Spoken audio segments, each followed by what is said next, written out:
our panel discussion featuring a distinguished lineup of Toastmasters, each a powerhouse in their own elements. To introduce the panelists, I now invite Chief Judge of Oration 2026, Toastmaster veteran to the stage.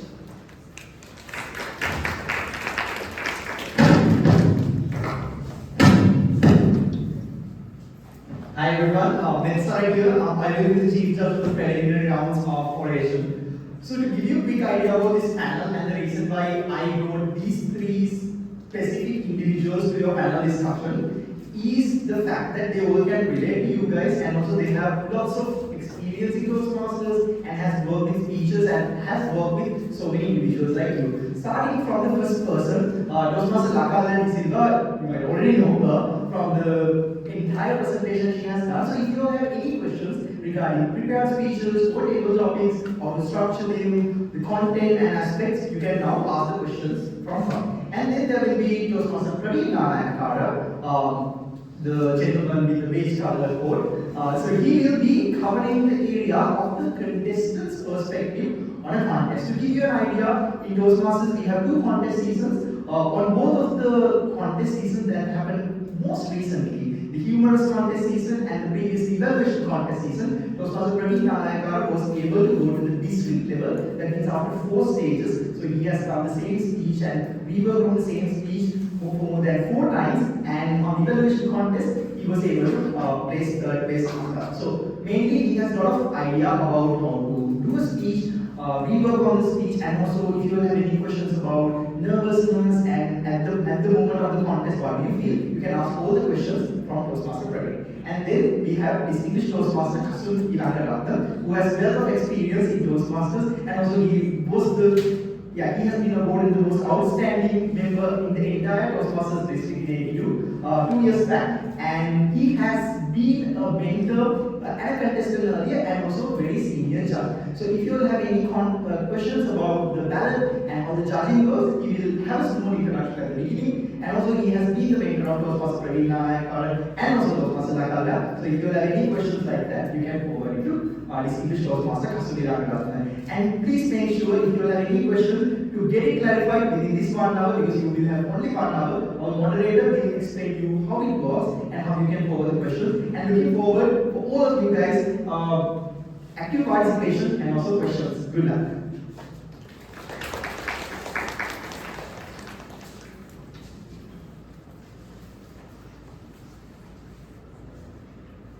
Thank you, Toastmaster.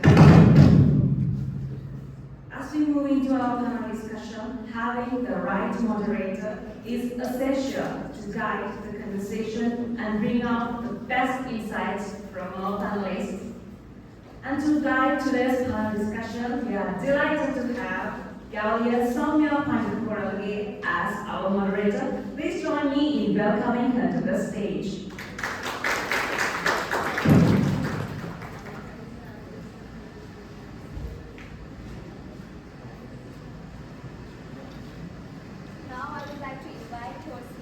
Toastmaster Lakalia and distinguished Toastmaster Kasun to the stage.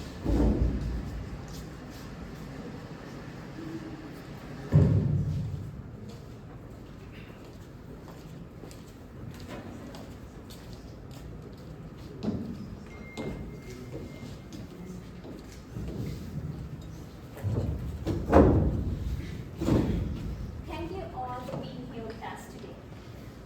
Distinguished Toastmaster Kasun, as a seasoned speaker and an experienced judge, what criteria do judges prioritize when evaluating speeches? So when we are looking at speeches, the 2 main things that we would be looking at is, number 1 is your content, number 2 is your delivery. So you can see up here the ballot as well. We'll go through that in a bit. But hopefully you can see that your main points come for the content, right? You have 50 points coming up for your content, 30 for the delivery, and you have another 20 that comes in for your language. Thank you. Yes. So within the content, there are various ways that you can score a little bit more points, right? So if you follow the tips that Toastmaster Akale would have told you about a little earlier on today. If you can have a good opening, if you can engage with your audience, if you can relate to the audience in some way or the other and give them something that is worthwhile to take home, if you can enhance the audience's way of thinking, right? So maybe you're speaking about a very common topic, right? Let's take climate change for example. Very common topic, I'm sure that all of you would have heard about it on some level, right? But maybe you can say something during your 5 to 7 minutes that will enhance the idea that the audience has on climate change. Maybe you can give your own personal perspective on it, right?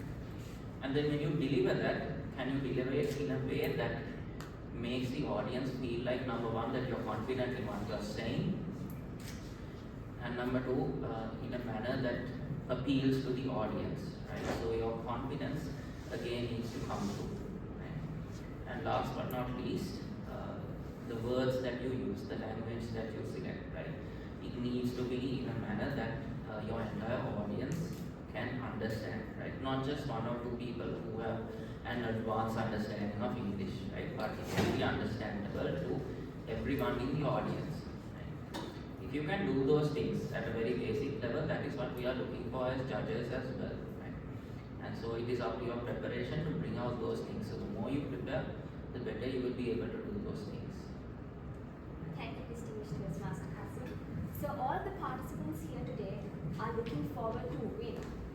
What makes a speech memorable from a judge's perspective? So all of us, before we are judges, we are humans, right?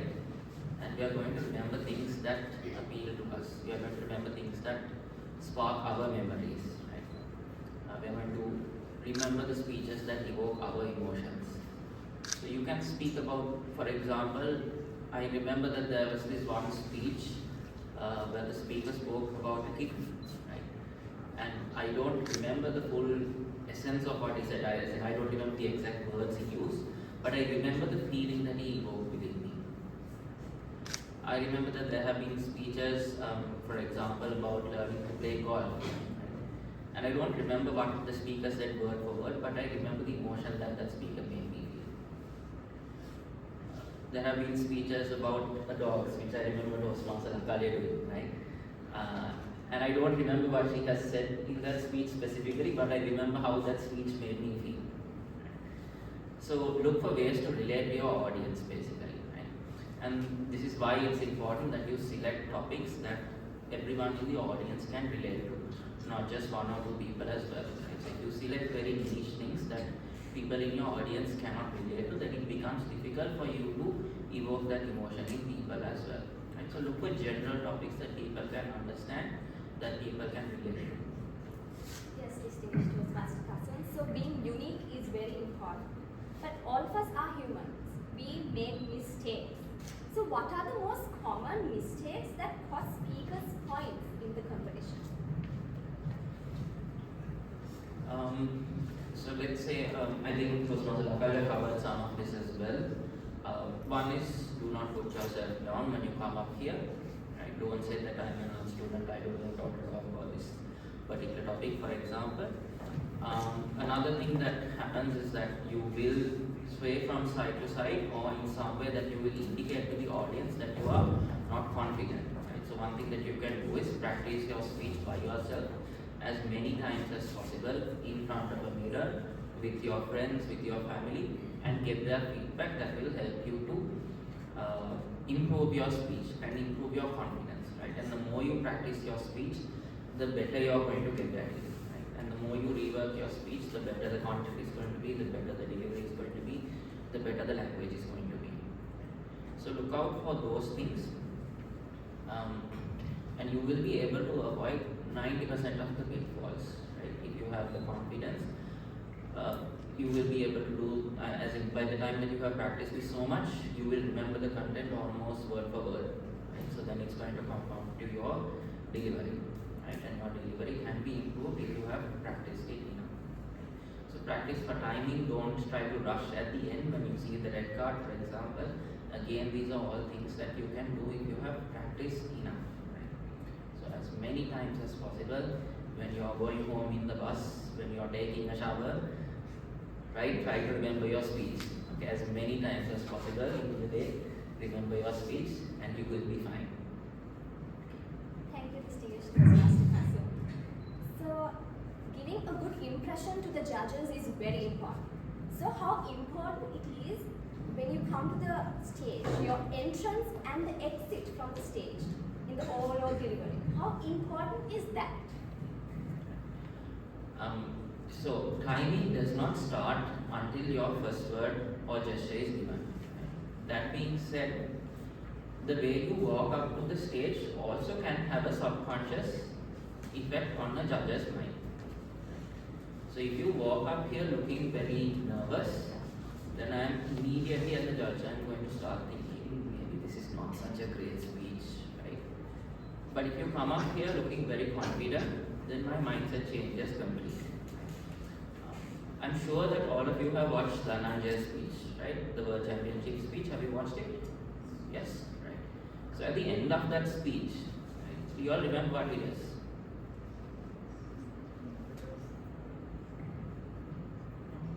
So he takes the rose, he throws it in the audience, he turns around and he puts his hand up like that and goes, right? So there's a lot of confidence in him even as he's walking off the stage, right? That shows you this man thinks he's going to win.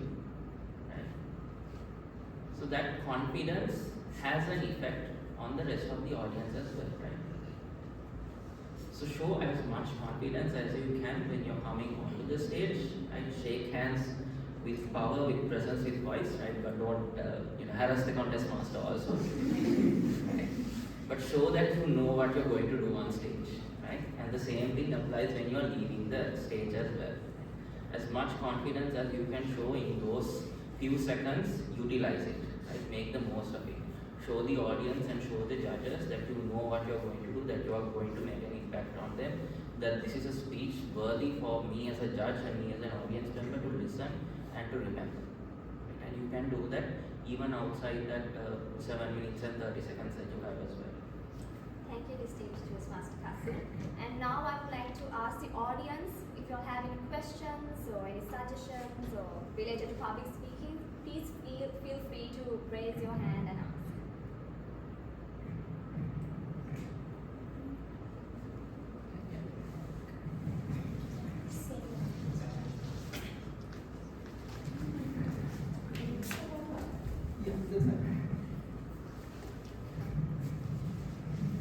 A very good afternoon. So my question is, if we make a mistake, how are we supposed to recover from the mistake while we're doing the speech?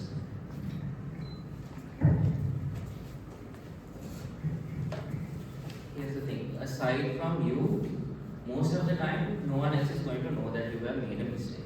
Right? If you forget a line, if you forget an entire paragraph even, right? More often than not, aside from you, no one else is going to know that you have made a mistake. Right?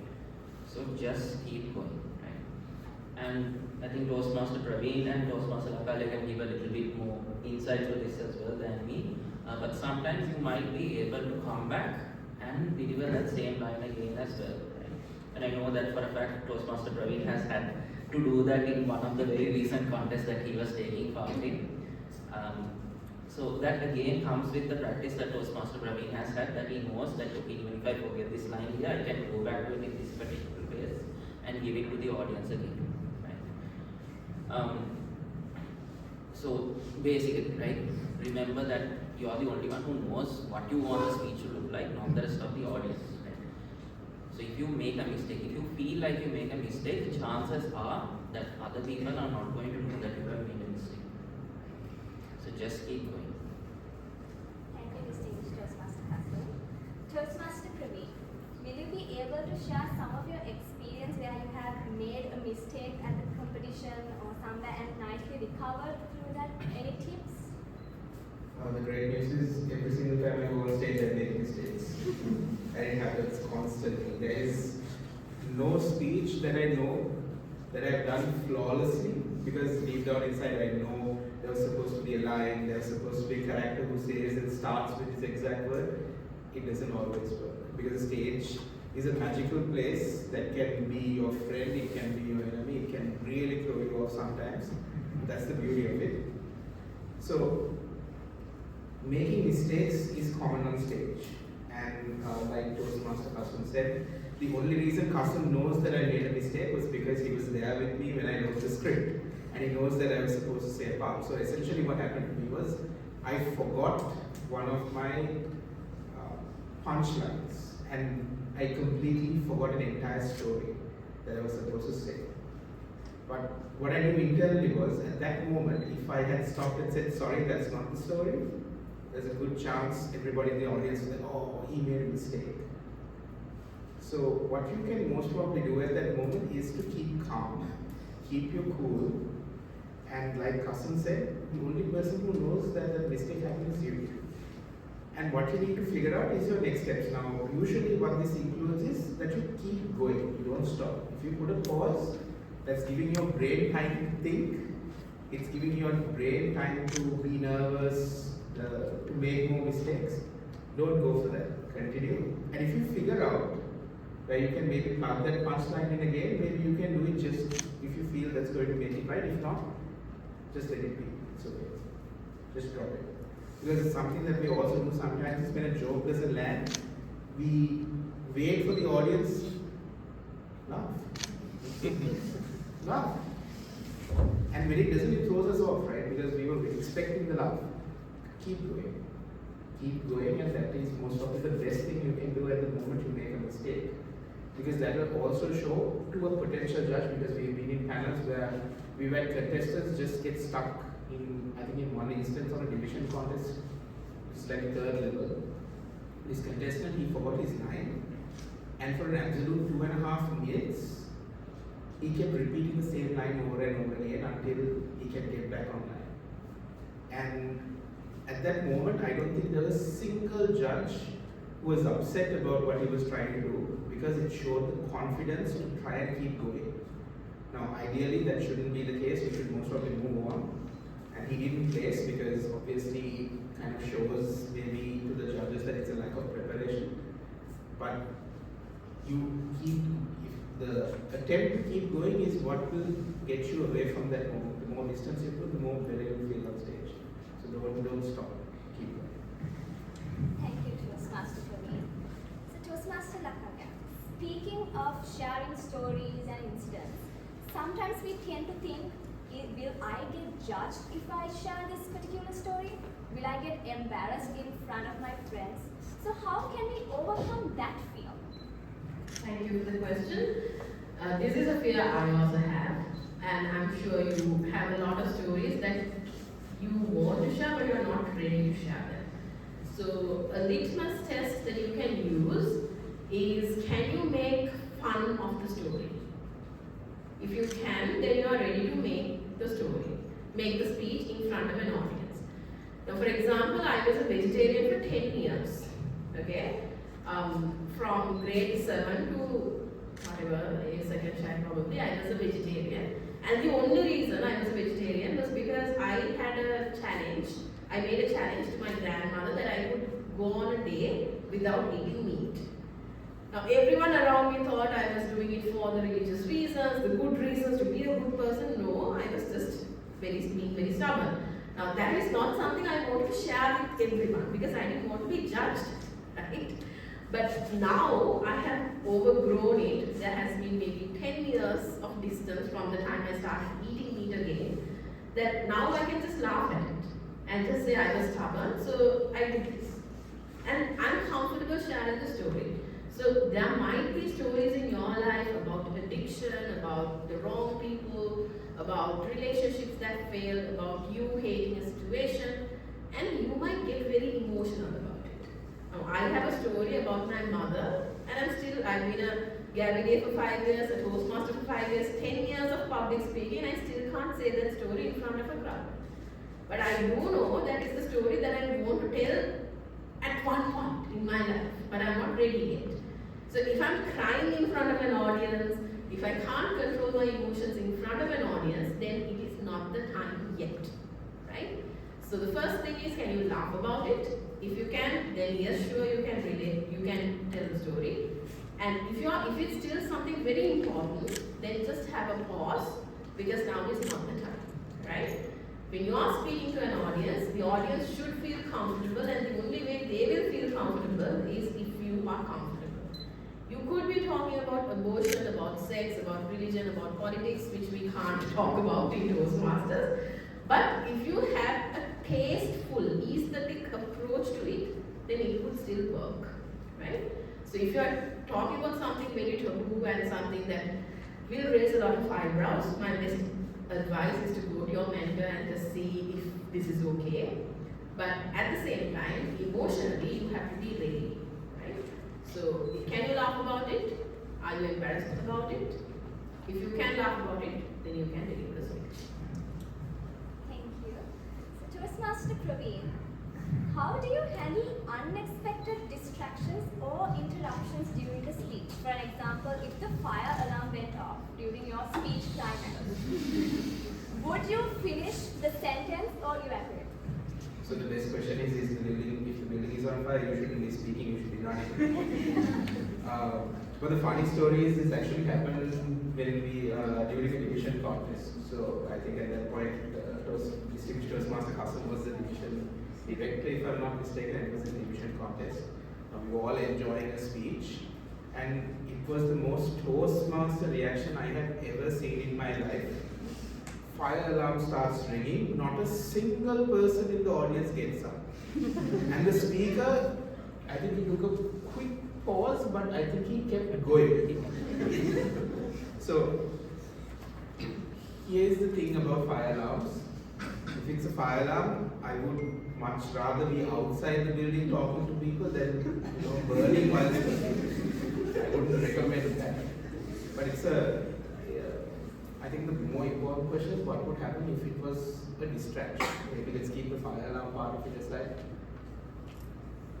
It's very important that you don't give the power that you have as a speaker to the distraction. And usually what most of the time happens when you have a speaker, a lecturer, they try to address the distraction. And that is when everything goes wrong. Because now as a speaker, you have a story you want to tell, you're now carrying along, you have the attention of the audience on that story. And at that instant, someone decides to either the phone starts ringing, and then maybe when you're on stage, you try to make a joke out of it. You're like, maybe let's say the story that you were saying was, life has a very funny way of throwing things at you, and then the phone rings, and then you're like that phone that's ringing right there. Everyone might be laughing, but you've now just given the entire attention of the audience to that particular moment. My advice, or what I would personally do in that situation is, let it happen. And keep going, but try to make sure the audience's attention is still with you.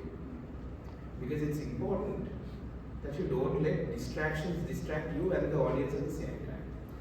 Sometimes it might work in your favor. For example, in that particular case, when the mobile phone ringing is very, very happy for you. But it's very important that you don't give the power of the situation, the power that you have as a speaker, to a particular distraction. Not exactly distraction, but this happened to me. I had to cough in the middle of the speech. Not the best day for a speaker, but what I did was I incorporated that into my speech, because my speech was about small talk, and I coughed, and at that point I said, people might wonder why you cough so much, and I just move on. But it made sense because I think the audience was not sure whether it was an act, like I was actually supposed to cough. But for that you need a little bit of impromptu skill, how you would work around it. For distractions, if it's just, I think if only a little part of the audience knows it, then you don't have to address it. But there are moments when everyone hears it, or like a door bangs and everyone is startled, and then I think you have to be a little human as well, right? Because humans are there in the audience, you are a human, you react to it, but then the moment you react to it, you have to incorporate it into the speech. There's no way of like going to address it and then coming back to the speech. That can't happen. So if you can incorporate it, address it. If not, I think what Toastmaster Praveen said stands. Thank you so much for sharing your insights. Distinguished Toastmaster Kassim. So how important is delivery? So when it comes to delivery, what delivery techniques help you to connect people at the back row and the front row at the same time? So one of the things that you can do to get people's attention, and I'm sure Dr. Salakar would have covered this as well. One is that you can ask questions from your audience, right? And ask questions that people can respond to. So for example, have you ever had a pet at your house? Do you like to have pineapple on pizza? Right? Raise your hand if you're feeling thirsty right now. Okay. So questions like that which you can get your audience to relate to whether they are in the front or in the back of the room. That would be one way that you can get the attention of people and help them to stay engaged with your speech. The other thing that you can do is to, of course, continuously vary your voice and utilize the full width and breadth of your stage. Right? So varying your voice also needs to have meaning. Right? So you cannot, for example, shout and scream and say that, oh my God, my dog died. Right? So that needs to come out mellow. But on the other hand, if you are getting, for example, an exam result that says that you are ranking first in the island or something like that, that is something that you can shout and scream about because it's happy news, right? And it can get the attention of people all the way at the back of your room as well. Right? You can also, for example, when you're using a stage, you can move right to the edge of the stage, right? And you can engage people in that way as well by utilizing the breadth of the stage.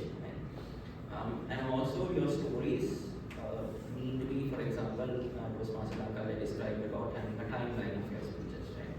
So if you stay engaged with your audience on past, present and future like that, then also you are able to speak to various parts of the audience, right? So for example, if my past is here, I would focus more on people on that side of the room at that time. And so you will focus on different parts of the room and different parts of your speech. Of course, you still need to maintain a little bit more eye contact on the other parts of the audience as well. But you can focus on one particular area at one particular time of your speech, and you can keep them engaged in that manner as well. Right? So all of that comes through in various little parts of the delivery of your speech. Thank you so much. So as we all know, public speaking is a journey. Sometimes we need help. We need mentors. So distinguished Toastmaster Kasim, will you be able to share some insights about mentoring and how helpful it will be if we have mentors throughout the event?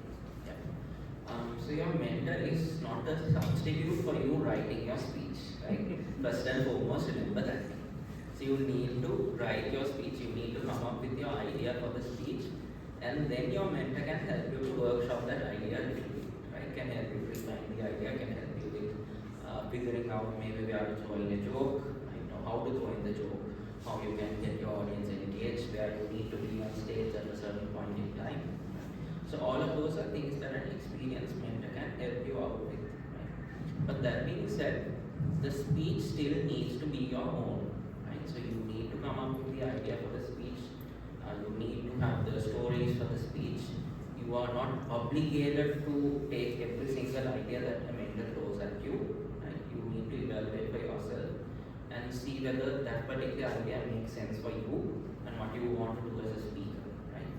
And if that makes sense, by all means go ahead and incorporate that idea into your speech. And you also do not need to restrict yourself to having just one mentor or one person to help you out with your speech.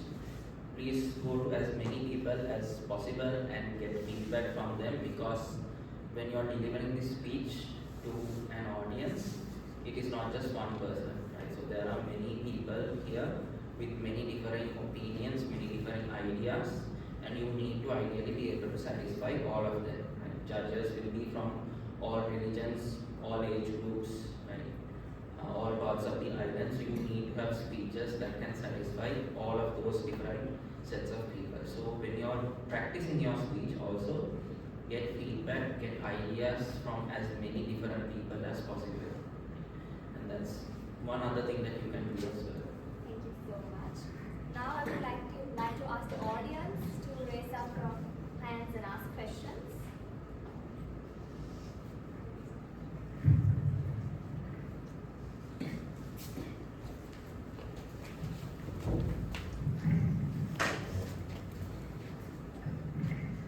So my question is related to like the moments before we deliver.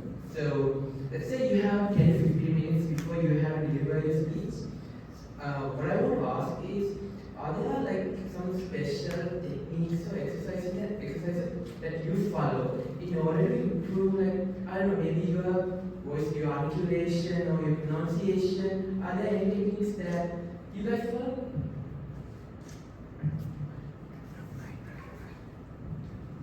We can speak without the mic.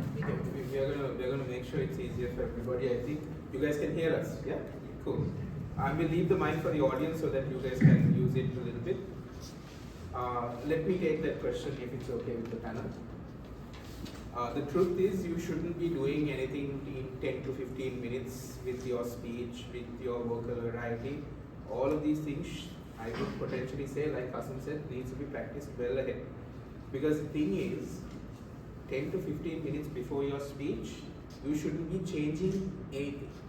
I would say the only thing you would need to be working on is your mindset on how you're going to be approaching the stage. I think, like Kasim said, how you're going to be shaking the contest master's hand. The 10 to 15 minutes before your speech needs to be, if possible, something that will help you be calm and relaxed. Something I personally do is I listen to music 10 to 15 minutes before I speak. It's just to make sure that I'm in a good mood.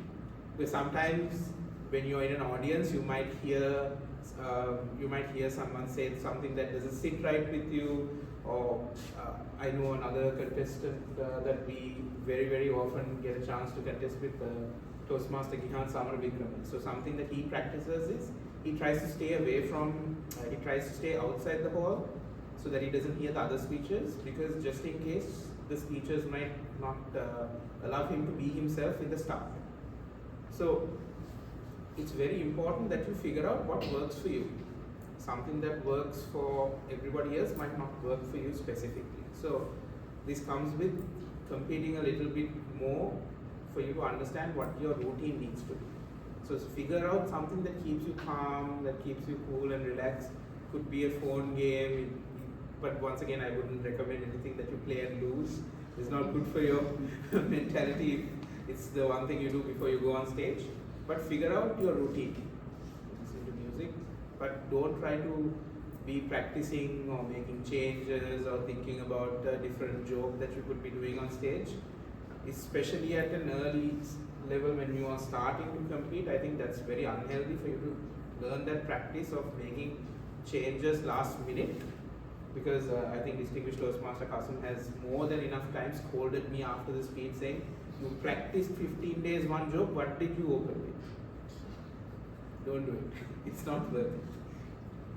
And to add to that, some want to go to the washroom, that's great, but don't do it 10 to 15 minutes, maybe half an hour before. Have water with you, have a handkerchief, you might get sneezers, all of that. Be ready. You can have mints with you, not the chewing gums, but like things you can swallow. Like, these are small things, but they will help you freshen up and be your best self. If you're applying makeup, all of that, make sure it's light, you feel confident. Wear the right shoes, you will feel confident. Maybe probably if you can just test out the stage beforehand, because sometimes the heels just don't really work well in certain types of floors. So this is for girls, right? But for boys also, you anyway look smart when you put a coat on. So just make sure you're comfortable and that you're projecting your best self. Something that helps me is I get very nervous and my heart starts just pounding so hard. So I constantly have this word poise with me. Like, I just keep telling myself poise, poise, poise. And sometimes that helps me calm down. So if the image you're trying to project is confidence, you can maybe say confidence in your head. And that will help you project that part of you to the audience. Anything else?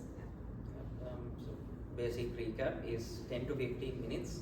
Very little you can do, right? You should have done 90% of the other stuff before that, right? 99. But in that 10 to 15 minutes, make sure that you're calm before you go up on stage. When you go up on stage, from the minute you're walking on, show as much confidence as you can, smile, shake hands, and show the audience that you're there to win it.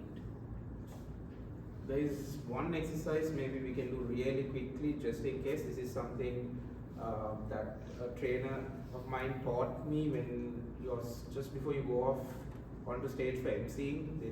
She taught this to me, Khadija. She taught this to me. So it's called the lime and lion. Have you heard of this method?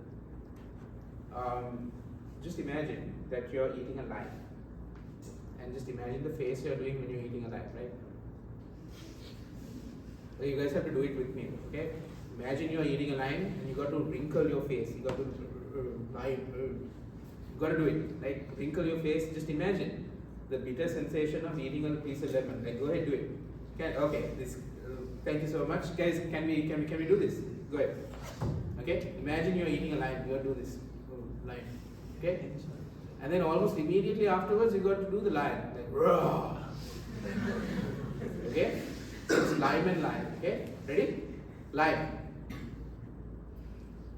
All right. Lion. Okay. So the benefit of this is it actually kind of helps with your vocal cords. It relaxes your muscles, which is why the lime is there. You do this so that all of your facial muscles are relaxed. And then when you raw, you feel good because you actually got your vocal protection on. So if you want to do this in private. It doesn't matter if people think you're crazy because it's your presence, right? It's a small exercise. Thank you, Toastmasters. Any more questions from the audience? There's one on the stage.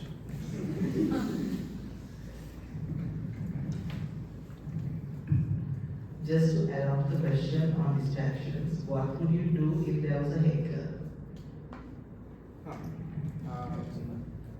Heckler. So, the good news is you all are competing in a gavel competition. And fortunately for you, your chief judge is Metsar. Because the moment someone says something, it's very, very likely he will just yank him and throw him out of the hall. Because it's not a done thing to for anyone to speak or make any distractions in the hall. It's a very, very strict rule. In Toastmasters, if someone speaks, I really feel sorry for him. Because you'll have all the people over the age of 50 like looking at you like this, which will make you feel like you want to shrivel. There'll be other people who will be like, who the hell is this guy? So you don't have to worry about it, but a piece of advice if you are doing a presentation and you have a heckler in the audience, so after done with the other joint Toastmasters for sure, because we do a certain practice for dealing with a difficult audience. One trick I can share with hecklers is you have different kinds of hecklers. So you have people who want to get attention to themselves, that's one type. There's one person who's genuinely confused, who doesn't really understand, which is why they're being a little bit too loud or being distracted. Sometimes what happens is hecklers are not just one person, you have two people who are having their own conversation while you're doing the presentation. So these are different types of hecklers. What you need to understand, I think at most points is you start with empathy and then work yourself to anger, right? You don't start at anger. Empathy is because you need to understand what the situation is, and what you would most probably do with hecklers is you address it then and there. So for example, if someone keeps coming to you back with questions, you can say, hey, thank you so much, your questions are really valid, but we're going to have a question and answer section at the end, and you and I are going to have a conversation, we're going to take your questions first. So that puts a stop to them asking the question, so you put them down there. If you have someone who's like personally insulting you, my personal recommendation or something that I would like to do is you throw the insults back to shut them up completely, but that's not the professional way of doing it. Right? The professional way of doing it is to diffuse the situation by laughing with the person about the insult they threw at you. Because that's something that comedians love to do. If they throw an insult at you, you immediately say, okay, dude, that's a great joke. We laugh about this one at the end and you keep going. Because that's a professional way. And then every single person, the next time the heckler, throws it, the entire audience is with him. So he's not going to have a lot of willpower to do the next joke. So I think that is how you would handle hecklers. Thank you, Toastmaster Praveen. And if there are more questions, or can drop the questions into the workshop group, so I will read them out. So the next question is for Toastmaster Natalia. So impromptu speaking is one of the scariest things ever. And sometimes I think, is it a skill to be developed or is it a natural talent? I don't think it's a natural talent, because the very first time that I had to do an impromptu speech was for an impromptu debate, right?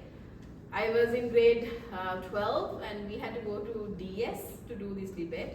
So obviously we debated with boys, and my friend and I, we went for the debate, and the title we got was "Women Need Men Like Fish Need Bicycles." And I don't remember whether I spoke for the proposition or opposition. I only remember the title because I couldn't speak. We were just so flustered, right? It was given to us on the spot, and I couldn't speak. So we just rambled on about something. We didn't know which side we were on either, and that was a very, very bad experience, right? But then again, I had to do a few more drama things, like there were things that happened on stage where I had to improvise, and I was like, oh, okay, I can improvise, not a bad thing, and went on, and then I joined Gavel. So there, I remember the first table topic once again. I had to get a card from a bag, and the card was a homecoming card. I rambled on again for like 4 minutes, which was way past the impromptu speaking time, and I finally said, a homecoming is coming home to your loved ones. And that kind of made me feel like, okay, I have improved a little bit from the bicycle story. And now that impromptu, it's a matter of you doing it more and more, and you get better. Because there's no one day that you will get better, it's just a process, and you look back and you realize how much you have improved. So it's definitely, some people might have the talent, but if you don't have the talent, you can improve. And you just need to keep working at it. Thank you so much for that clear explanation. So, my next question is, can silence be more powerful than words? What's your approach to using pauses effectively? I think all three of us might have a little bit to share on this.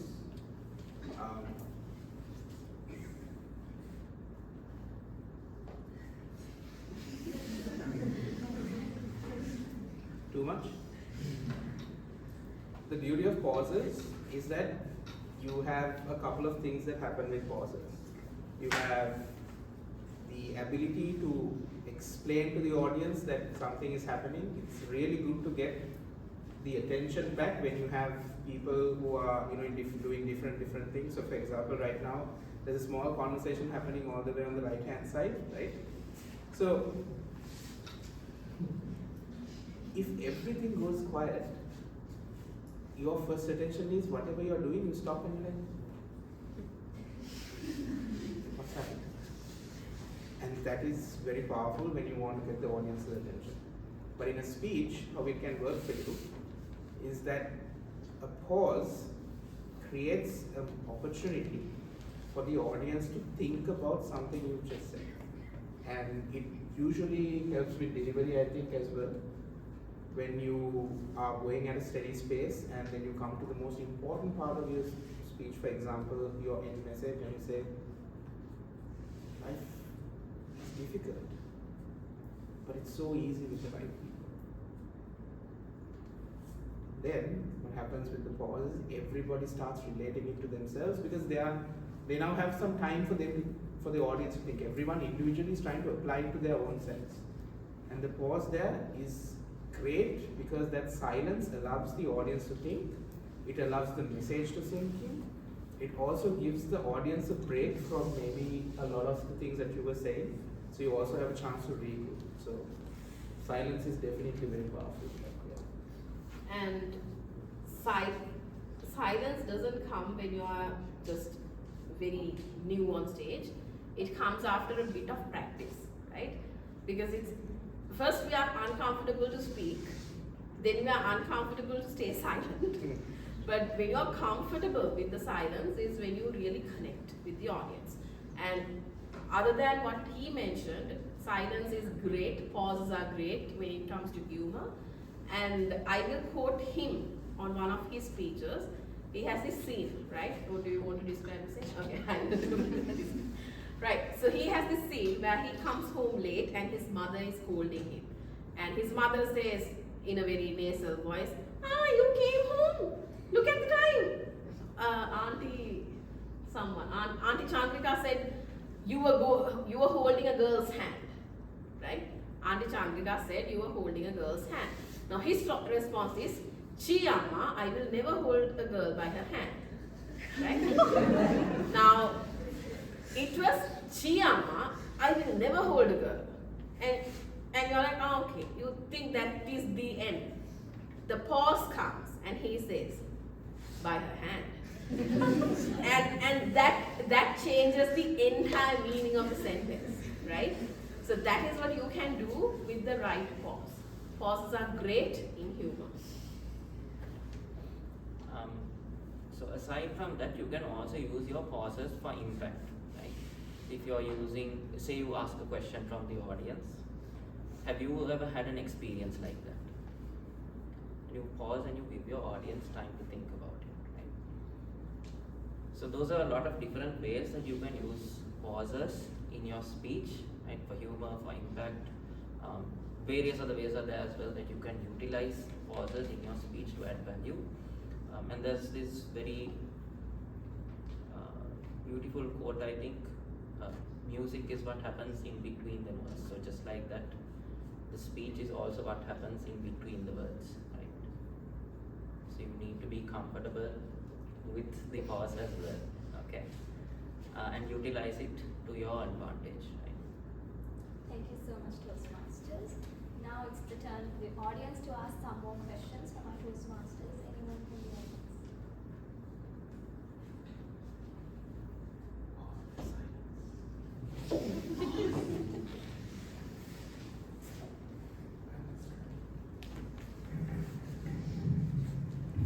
So this is from my personal experience. I went to a contest and I did a speech. But then after that, from the audience, when I was like getting some feedback, they were like, "Your speech was not very positive. It's not very wholesome." So like, is there any point that the judges expect that the contestant should come up with something really positive that gives an impact to the audience or something like that? And how, to what extent does the content of the topic that we are choosing plays an impact on the getting the praise of the contest? Yeah. So what I think you need to look for is, number one is, what is the message that you want your audience to take home, right?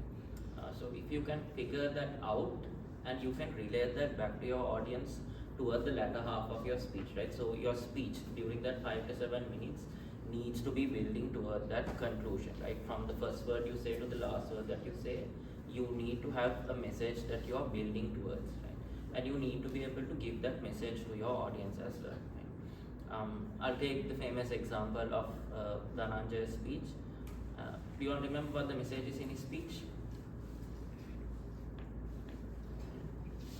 If you're broke, broken or lost, the people in your life can pick you up and make you whole again, right? And he shows that to us through 3 different stories, right? I'm not going to recount those now, but in your speech also you can look for those ways that you can utilize everything in there to bring out a certain key message, right? And that message ideally needs to be something that you can give out in one short sentence, right? So for example, let's say Toastmaster Praveen had a speech that he did very recently, where his message was, you don't have a choice in certain things, but you do get to choose the people in your life. Right? And that is a very concise way of giving everything that he wanted to say in those 5 to 7 minutes of his speaking time, right? And everything else that he said built towards that conclusion. And if you can give that to your audience somewhere towards the latter half of your speech, or if you can also relate it maybe as a catchphrase at various points of your speech as well, if you would like to do that, then it gets embedded into the mind of your audience, right? And then they have something to take home, they have something that will, to use your word, to make them feel wholesome, right? So give them something to take home out of your speech, right? That's what I think you need to look for, but maybe Praveen and Natalya can add on as Lavan, well. what was your speech about? So the thing was, it was about friendships. So I was talking about like random scenarios of chaotic moments that I share with friends. But I think I failed to come up with a message where how friendship is important. I did give a message, but it was not very. What was the message you gave? Friend. Like reach out to your friends because those are the memories that you will be crying over after 5 years. You will miss it out. Okay, I'm glad I asked the question because I thought initially I thought initially it was probably a depressing kind of topic that you chose because we can talk about those as well. But for a situation like that, then definitely I think it's about crafting, that you put friends there and how they help you, like that relationship building has to happen for us to really appreciate your friends as well in the speech. So if you can do that in your crafting, then the audience will have wholesome memories, wholesome stories, jokes that you can put, like, friends always joke, right? You can have those to lighten the mood and to give that one whole product rather than different fragments of it. So I think it now comes down to crafting. So general rule, what they usually say is unless you really know your craft and you really have figured out a different way to do it, when you want to talk about something that isn't that great, I think let's maybe take the example, I don't know if it's too heavy, but let's take the example of suicide, and you want to say that people have bad thoughts, but you need people in your life to help you from those situations. Don't alienate yourself because you're not alone. There's people who love you, who take care of you. Now you see, I started talking about suicide very early, but the ending is always where we were talking about it's positive. The reason why we say that is your audience is an important aspect of speaking. The reason why we speak is to either uplift, to entertain, to motivate, right? Which means your audience is important. So when you have, let's say you have a graph, right? Let's say the top level is feeling good, and then the bottom level is feeling not so great. If you want to talk about something not so great, you start off with something that's happy, good. You get to the core of what you're not talking about, but you never leave your audience scared. You always try to end up on a high, which is why, as Toastmaster Lakari said, using humor to kind of elevate that person is great. So never leave your audience in a low, because the audience will associate you with something bad, something low, something not so great. The feeling is associated with the speaker. So don't leave your audience in a low if you want to talk about, because trust me, as speakers, we have a big responsibility about talking about things that are difficult to talk about. Because there's so many people in the audience who don't have the power to say, don't have the stage to talk about it. So you guys as speakers, you all have a lot of power in bringing out topics that we should usually talk about. But when you're crafting it, make sure that at the end, the message there's always something positive for that one person in the audience who needs to hear that it's going to be okay. Which is why we always try to leave our audience with a high. So, yeah. Thank you, Toastmasters. Any more questions from the audience? Let's move on to the next one. So, Toastmaster Praveen, what role does humor play in speech writing? How can it be used effectively? Funny question, no? But yes. No, the reason why I kind of asked that in return is humor is great. Even if it's so powerful, because humor connects us. If you can laugh about something with someone, you will never ever forget that instance, you will never forget the person, you will never forget the moment. Humor connects people across so many boundaries, language, culture. Humor is a very effective and easy tool. Humor is something that you can sprinkle over your speech, or you can just downright go for the entire speech being about laughing, about humor, but true, still have a good end message to, that's to be something that the audience can take home from. But this is why I think humorous speech is very important. When you entertain, you get the audience to enjoy, right? Which means who is in the audience with you? The judges, right? Because at the end of the day, it is a contest. If you can get the judges to laugh with you, they'll feel good, and they will also relate to you on the level of the end message, because it's kind of like an injection, right? the moment you go to the hospital to get an injection, the only thing you are thinking about is, oh, when is the needle going to prick me? But if you're a really funny nurse, there's a very good chance you would be laughing with the nurse and she would just take the blood and you wouldn't even know about it. And that is why humor is good, because you can slip your message in, and even if you have a crowd that is resistant to what you want to say, the humor will make sure that the audience is ready to hear the message. It will make sure that you and the audience are on the same level, because you can laugh about it, you can bring them there, and when you have people who enjoy something, they will remember it, and which is why you need it for places where you want to get their message. So yeah, humor is so important. Thank you, Toastmaster Praveen. Speaking of eye contact, how important is that? Distinguished Toastmaster Kasul, is there a system for it? Yes. So eye contact is of course very important, because you need to make your audience feel like they are with you, they are experiencing that moment. You cannot look individually at all, let's say 100 people that are there in the audience, right? But what you can do is segregate your audience into little sections and identify someone at the center of each section and look at them, right? So for example, I can break this down into one column, 2 and 3, right? And I can look at each column one by one. Another way is I can again segregate you guys line by line and try to maintain eye contact with each line one at a time, right? So like that you can break down your audience and make eye contact with different parts of the audience at different times, and more often than not, people in the audience are going to feel like you are making eye contact with them specifically, right? Because you are looking in their general direction and you have control of the stage, they will feel like you are making eye contact with them specifically. Maybe Praveen or Lakali would like to add on. Something to add on to what he said is we should not rush into the eye contact. It's not just this. We have to stay at least for maybe 4 to 5 seconds. So you know I'm talking to you, and I'm talking to you right now, and then I move to this section. So it's not I'm talking to you, I'm talking to you, I'm talking to you, right? You don't rush the eye contact. You take your time, show you're comfortable, and then move on. Okay? It's also important that you identify allies in your audience, and eye contact is a very good way to figure it out. So an ally in an audience is someone who's very responsive to what you're doing, and it's important that you don't lose them throughout the speech, because allies at the beginning help you make sure that your audience, you have an audience that's reacting to you.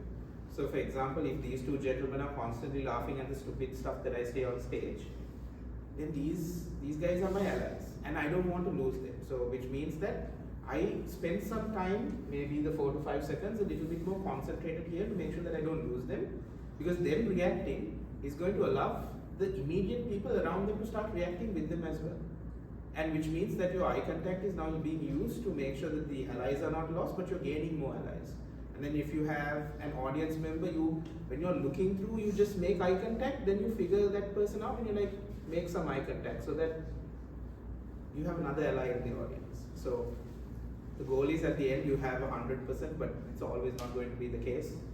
But eye contact is going to help you with making sure that the entire audience is with you and they feel the moment with you when you're making or you're cracking a joke or you're having that moment on stage. Thank you, Toastmasters. Distinguished Toastmaster Kasul, Toastmaster Praveen, and Toastmaster Lakala. If you could give 3 pieces of advice to someone entering their first speech competition, what would they be? Well done on entering your first speech competition. It's probably going to sound scarier than it is, right? So this is a very safe and friendly environment that we have here at Gabble and Toastmasters. Everyone here is your friend and they want to see you succeed just as much as you do. What you can do, on the other hand, is to practice your speech and give them a good show. So that's something that you can do. And if you're entering it for the first time, don't do it for the win. Don't do it for the judges. Don't do it for anyone else. Just do it for yourself. Have fun with it. Experiment with it. And just be very happy to be on that stage and enjoy every moment. Because that enjoyment, when you enjoy, your audience will automatically enjoy, and you would have done a really memorable speech. Do it for yourself. They cover the good stuff. So.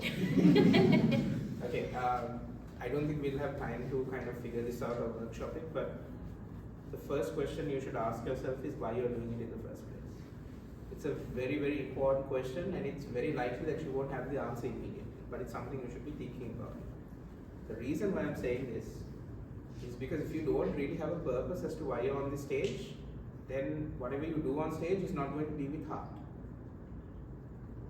And let's be honest, I personally have gone through the motions where I've told myself the real reason I want to be on stage is because I want to win. And it's not a bad thing. But I feel it should be something a little bit more.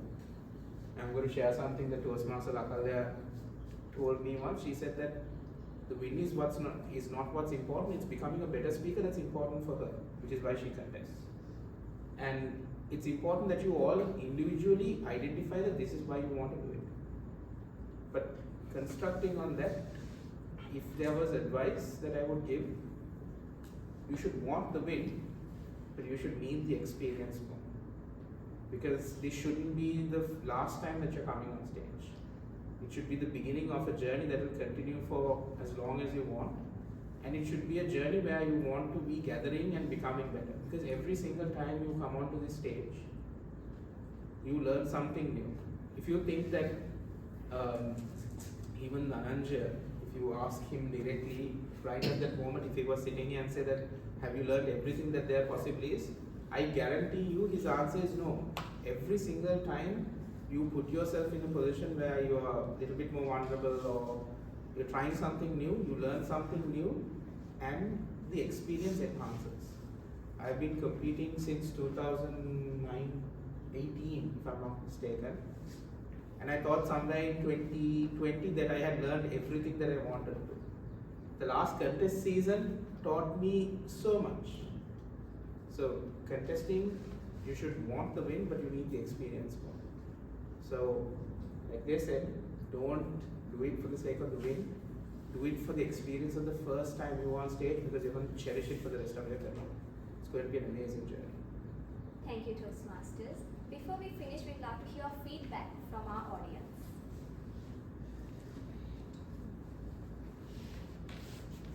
You've done a bad job. Yeah.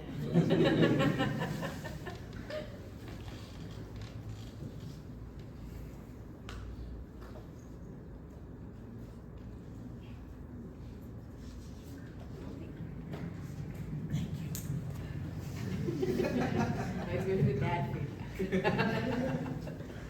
Good afternoon.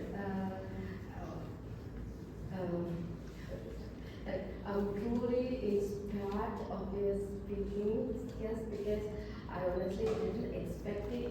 I just expected something, but beyond my expectations, I get something I got. And also, it's truly inspirable. As a law student, I'm not I know about oration. I just think just something is speaking.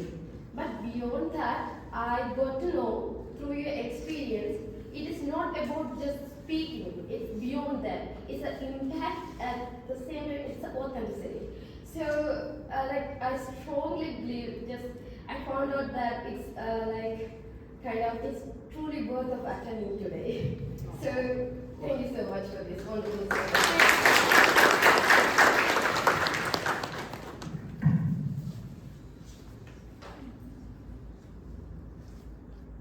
That's everyone's opinion. Yeah.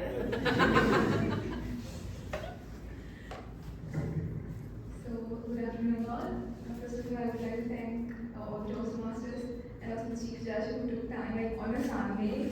I know we all have messages that being underwear, then I know you guys must be working, and Sunday is that Sunday fun day, or maybe it's a business day, who knows? But it was such an insightful panel discussion, and also about the workshop on the craft on meaning speech. Because at the end of the day, I think we all learned that at the end of the day, we are humans who want to communicate with each other, who want a connection. So thank you all for coming here, all the participants, and also taking your time to convey that really big message, I would say. Thank you so much.